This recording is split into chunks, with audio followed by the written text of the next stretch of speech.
Cycle പരിചയമാണ്. ഇത് വാങ്ങിയിട്ട് ഏകദേശം എനിക്ക് 4-ന് മേടിച്ച സൈക്കിളാണ്. ഇപ്പൊ 6-ലെത്തി. അപ്പൊ 3 വർഷം തികഞ്ഞിട്ടുണ്ട്. 3 വർഷം തികയ സൈക്കിളാണ് ഇപ്പൊ നമ്മൾ കണ്ടുകൊണ്ടിരിക്കുന്നത്. ഇപ്പൊ കോവിഡ് ആയതുകൊണ്ട് ഇപ്പൊ പെരേന്ന് നോട്ടയില് പുറത്തൊക്കെ ഇറക്കില്ല. ആദ്യം സ്കൂളിലേക്കൊക്കെ പോകുമ്പോ ഞാൻ സൈക്കിൾ എടുക്കാറുണ്ട്. പിന്നെ ഓഫ് റോഡൊക്കെ ചെയ്തിട്ടുണ്ടായിരുന്നു.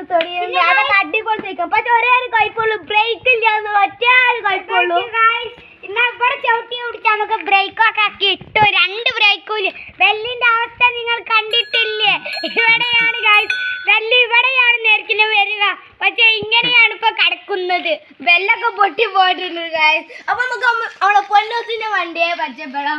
ഇവന്റെ സൈക്കിളുമായിട്ട് വെറും 3 മാസമായിട്ടുള്ളൂ ഗായ്സ്. ഈ കോവിഡ് ആയപ്പോ മേടിച്ച സൈക്കിളാണ്. പിന്നെ ഗായ്സ് ഇതിന്റെ പ്രത്യേകത വെല്ലൊക്കെ നല്ലപോലെ ഉണ്ട്. 2 ബ്രേക്കൊക്കെ നല്ലപോലെ പോകുന്നു. നല്ല പവർ ബ്രേക്കാണ്. ടയറിന്റെ പ്രത്യേകത എന്ന് പറഞ്ഞാൽ വേഗം തേയൂല, വേഗം നരങ്ങും ഇങ്ങനെ. ഇവരൊക്കെ നരങ്ങി വീണ് കേട്ടോ റോട്ടുമെന്ന്. വേറെ കുഴപ്പം ഞാൻ ഇങ്ങനെ റോട്ടുമെന്ന് ഇങ്ങനെ അറക്കുകയായിരുന്നു. ഈ ടയർ ഇങ്ങനെ ആയി പോവുകയാണ് ഗായ്സ്.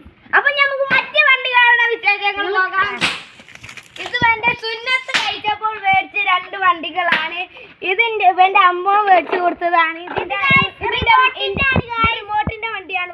ഓഫ് റോഡ് ആണ്. ഇത് ചുമരൊക്കെ കയറും. പിന്നെ ഉണ്ടൊക്കെ ഇങ്ങനെ പോകും. ഇതിൽ കൂടെ ഉണ്ട പോകും.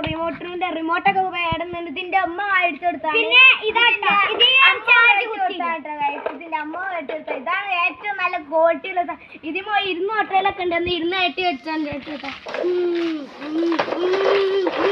എന്നിട്ട് ഇപ്പോഴൊരു കേടുപാടൊന്നും പറ്റില്ല. വെറും 2 വർഷമായിട്ടുള്ളൂ. പക്ഷെ ഇന്നലെയാണ് അതിന്റെ ഇവിടുത്തെ കൊക്ക പൊട്ടിയത്. കൊക്കുമ്പോ പോയിരുന്നത് ഉറപ്പുണ്ടോ കാര്യം? ഞങ്ങൾ ഇങ്ങനെ പോകുകയായിരുന്നു. നേരെ പോയിട്ട് ഫ്ലാറ്റുമ്പോ കുത്തി വീണു. അപ്പോഴാണ് ഇന്നലെ കൊക്ക ഒടിഞ്ഞത്. അപ്പൊ ഇന്നത്തെ